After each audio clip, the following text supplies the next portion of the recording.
Bonjour à tous, bienvenue dans cette nouvelle capsule astrologique qui va concerner cette semaine l'éclipse solaire en Verseau du 17 février 2026. Donc, nous sommes à un nouveau tournant, si vous voulez, chaque nouvelle lune, c'est un petit peu l'idée que l'on vient planter une graine en terre. La nouvelle lune, c'est vraiment une phase d'initiation, une phase de semence, et la pleine lune, c'est un peu une phase de récolte, de plein rayonnement, d'exposition, de révélation. Alors là, sur ce moment de nouvelle lune, en Verseau, il y a cette idée d'accélération karmique et de bascule vers le futur. C'est de ça dont je vais vous parler aujourd'hui, donc restez branchés pour les 10-15 minutes à venir.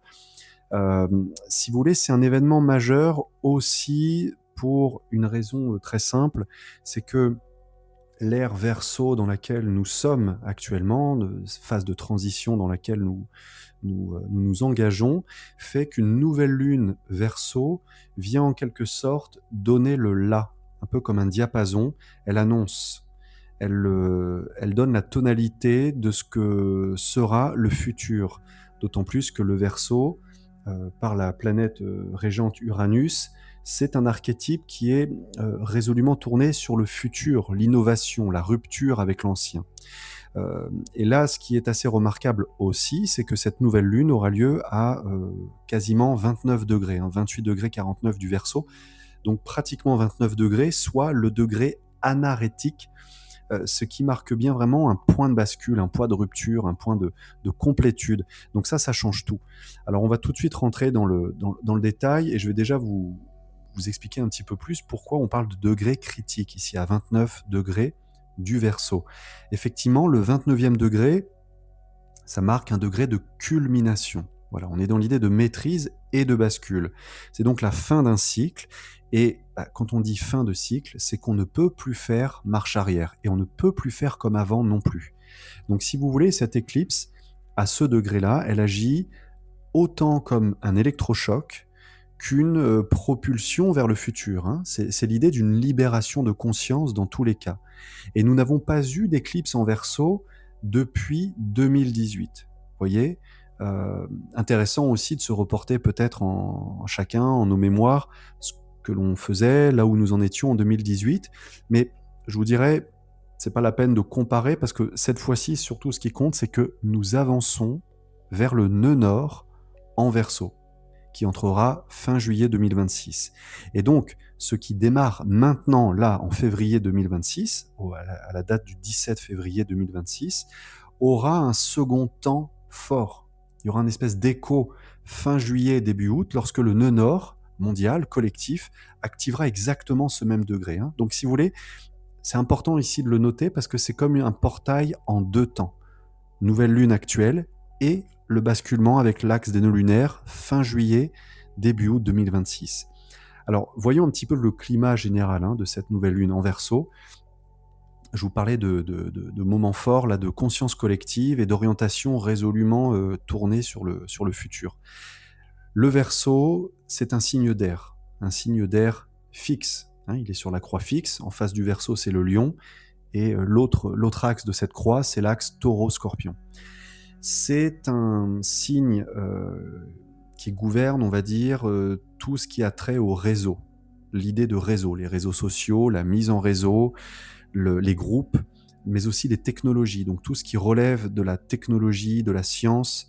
Il y a les systèmes collectifs de l'intelligence, des regroupements, des associations, mais des moyens de communication aussi. Donc les médias, Internet, tout ce qui a trait à l'air, donc les satellites, l'aviation. Donc de manière générale, l'innovation et les révolutions. C'est vraiment, si vous voulez, le Verseau, sa planète régente, je vous le disais, c'est Uranus. Et Uranus, c'est un petit peu, pour ceux qui connaissent et qui s'y intéressent, c'est l'archétype dans le tarot de la maison Dieu.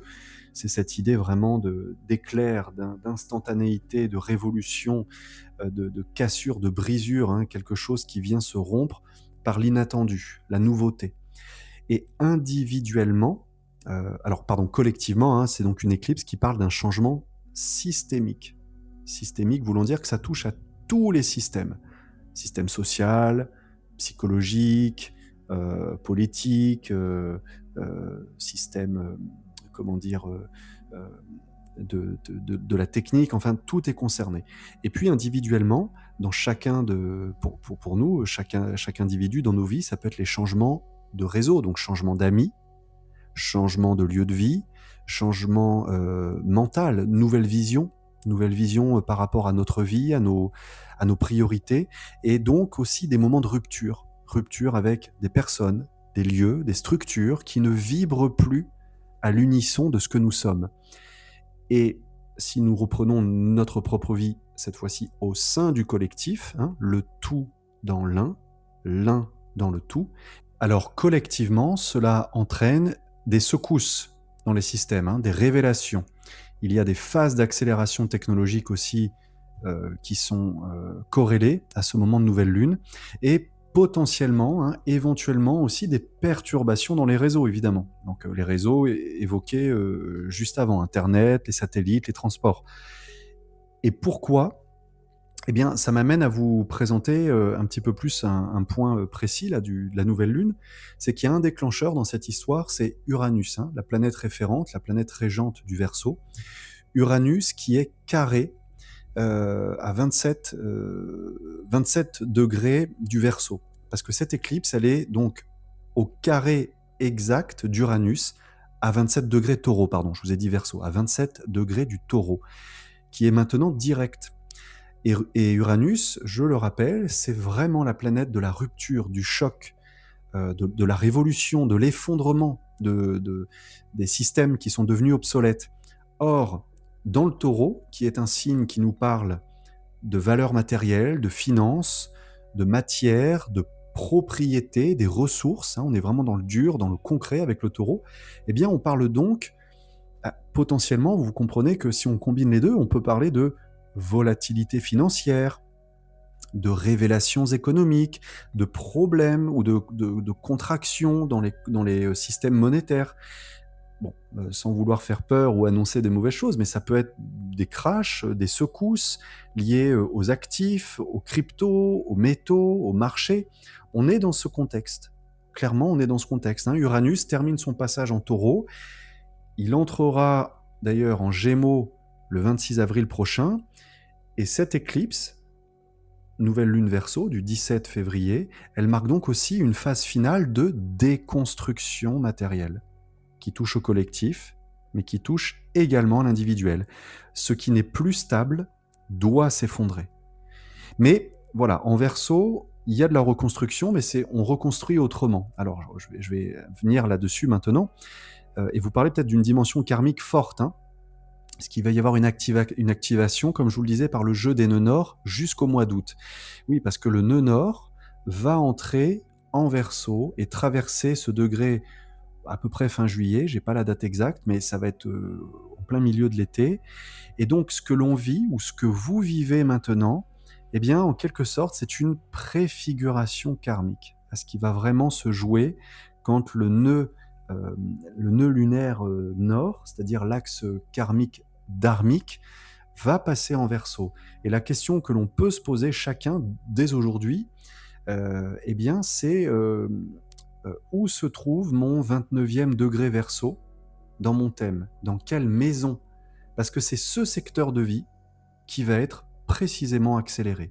Donc regardez dans votre thème natal, 29° Verseau, où est-ce que ça tombe, s'il y a d'autres placements, s'il y a des aspects avec d'autres planètes natales, et surtout dans quelle maison est-ce que va se jouer cette préfiguration karmique. Alors un autre point que je voudrais signaler également dans cette nouvelle lune, c'est le rôle de Chiron. Parce qu'il y a un soutien évolutif dans ce passage, c'est-à-dire que l'éclipse va former un sextile à Chiron à 23° du Bélier. Alors pourquoi j'en parle? Parce que Chiron, qu'on analyse très souvent en astrologie spirituelle, karmique, évolutive, c'est un point qui parle d'une blessure, mais d'une blessure évolutive, hein. C'est le guérisseur blessé. Donc ça nous montre peut-être un point de faiblesse, mais qui peut devenir une force. Et là, Chiron en bélier parle de guérison de l'identité. Le bélier, c'est le premier signe du zodiaque, ça a trait à l'identité, l'affirmation de soi. Donc si vous voulez, il y a cette idée de courage retrouvé, d'affirmation de soi, le fait de sortir de ces blessures d'impuissance, Et comme comment dire? Comme la planète associée au Bélier, c'est Mars et que là, il est placé aussi, heu, de manière à soutenir cette dynamique, eh bien, on entre collectivement dans une version plus forte, plus autonome, plus souveraine de soi. Je rappelle quand je dis ces choses-là que le ciel propose et que les individus disposent. C'est-à-dire que le ciel nous donne des potentiels qui vont favoriser, appuyer, encourager des tendances.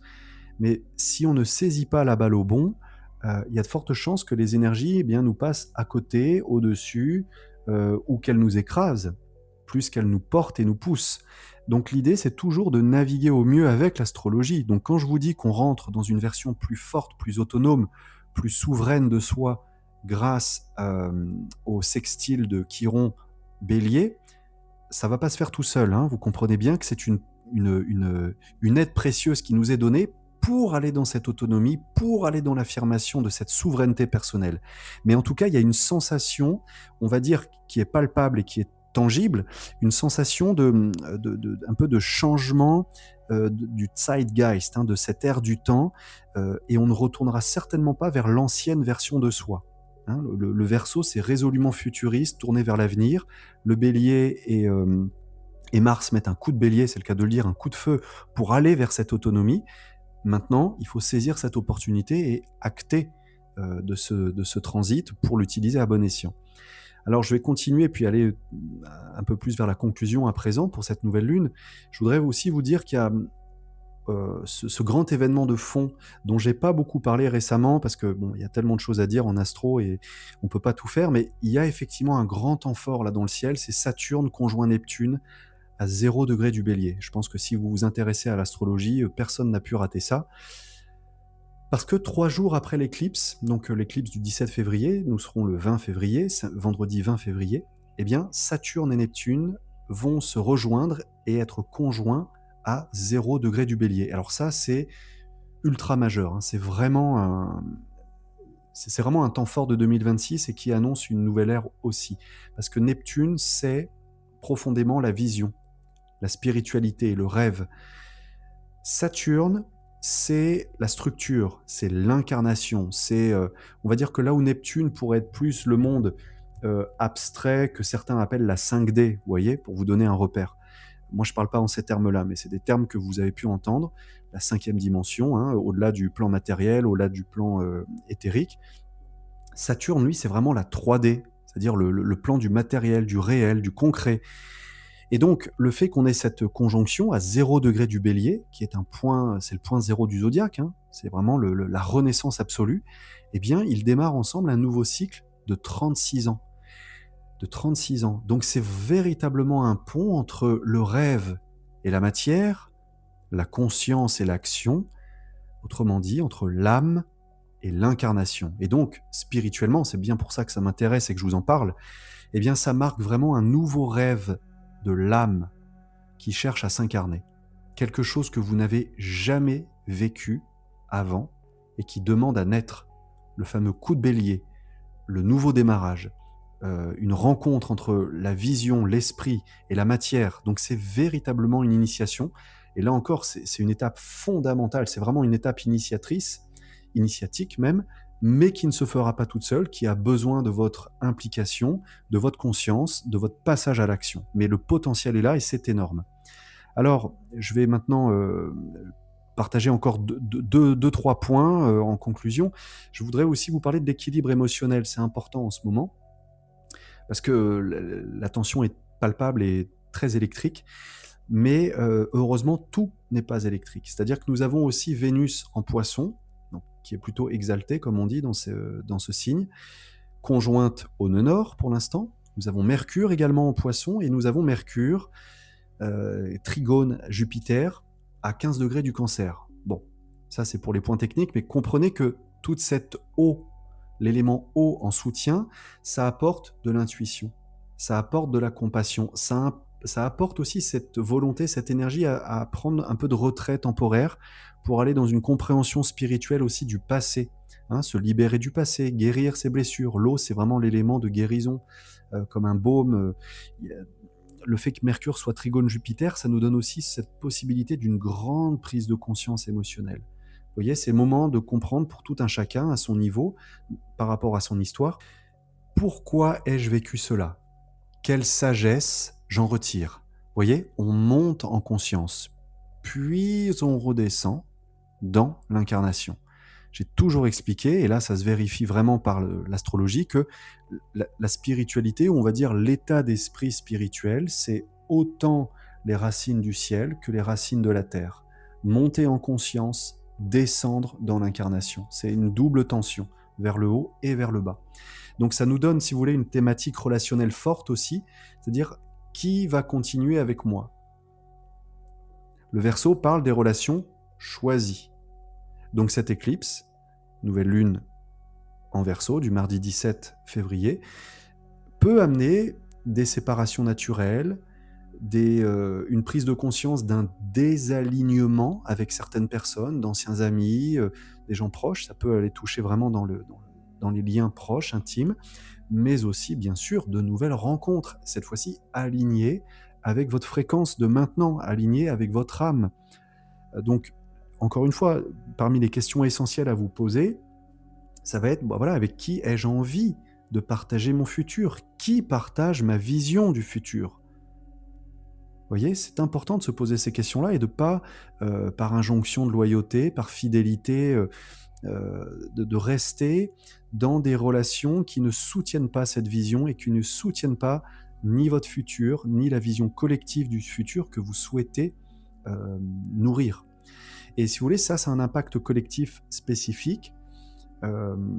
Enfin pardon, on va dire que ça a une dimension énergétique et physique parce que, voilà, on est dans ce moment Verseau avec une forte énergie Verseau électrique qui nous touche chacun dans notre corps, dans notre système nerveux, dans notre conscience, mais qui nous touche collectivement. On sent qu'il y a de la tension plus que jamais.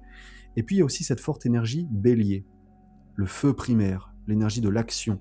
Donc, je le signale parce que ça peut mettre à l'épreuve notre système nerveux, hein. Le système nerveux peut être très stimulé, donc c'est important, surtout au moment des nouvelles lunes et des pleines lunes, vraiment alors peut-être ici spécifiquement par rapport au système nerveux, mais de se mettre en mouvement, d'avoir des routines physiques, corporelles, des pratiques d'ancrage, de respiration, en tout cas une bonne gestion énergétique et émotionnelle en conscience. Je ne leur dirai jamais assez. C'est déjà important au quotidien, mais particulièrement sur ces moments de conscience collective. Voilà. Donc je vais vous présenter maintenant, pour finir, là, vraiment une petite synthèse de tout ce qu'on s'est dit là. Voilà. On est sur une éclipse majeure, hein. C'est vraiment l'éclipse Verseau là qui donne le là pour, vous l'aurez compris, les 6 prochains mois jusqu'au passage des nœuds lunaires en Verseau. On est sur une fin de cycle collectif avec une accélération karmique, un réveil de conscience manifeste. Ça, c'est Uranus, c'est le côté électrique, hein, qui vient électriser, bouleverser nos ancrages, nos scléroses mentales.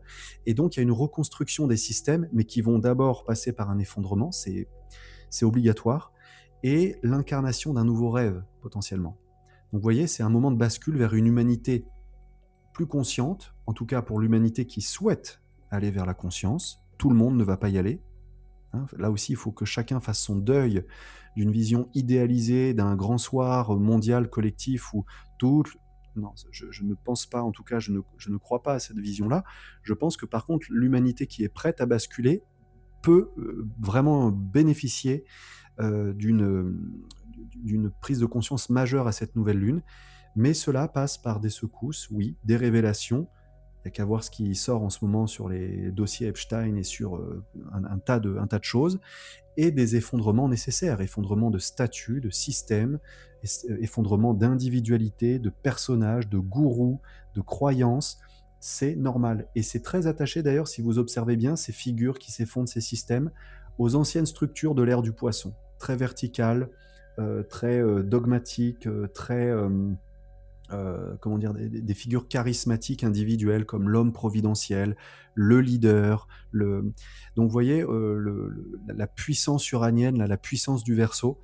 Donc pour vous, les intentions qui seraient à garder pour avoir un mental clair en ce moment, c'est de vous poser ces quelques questions, peut-être d'écrire, peut-être de méditer là-dessus.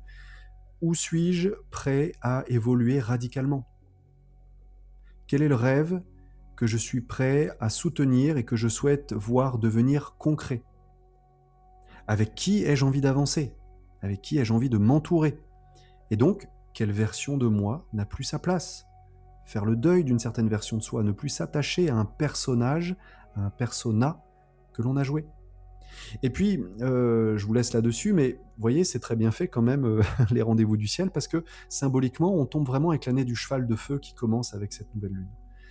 Et le cheval de feu, ben, c'est vraiment cette énergie sauvage, indomptable, rapide et décisive qui fait que le changement qui se profile ne sera pas un changement lent, mais bien, un changement, heu heu, j'ai pas envie de dire brutal parce que ça peut faire peur, mais il y a quelque chose de l'ordre de la force brute, ouais, effectivement. Donc en conclusion, vous voyez que cette éclipse, c'est vraiment une éclipse ultra puissante, électrique, révolutionnaire, qui est spirituellement initiatique et structurellement transformatrice, destructrice, transformatrice. Et entre maintenant et le mois d'août 2026, eh bien votre réalité, la mienne, la vôtre, la réalité collective peut changer beaucoup plus vite que prévu. Donc vraiment la question c'est pas est-ce que ça va changer? La réponse est oui. Mais la question c'est est-ce que je suis prêt à incarner la version future de moi que je souhaite voir émerger? Et c'est ça qu'il faut nourrir, c'est là-dessus qu'il faut conserver et orienter vos énergies. Voilà, merci pour votre écoute. Je vous souhaite sincèrement de vivre le plus harmonieusement possible cette nouvelle lune, très électrique. Et pour tous ceux que l'étude astrologique personnalisée intéresse, je vous laisse aller consulter mes propositions d'études astrologiques sur le chemin de vie, sur le projet d'incarnation de votre âme à maisonanamkara.fr et sinon en contact mail direct à yodam22@proton.me. Merci beaucoup, à bientôt.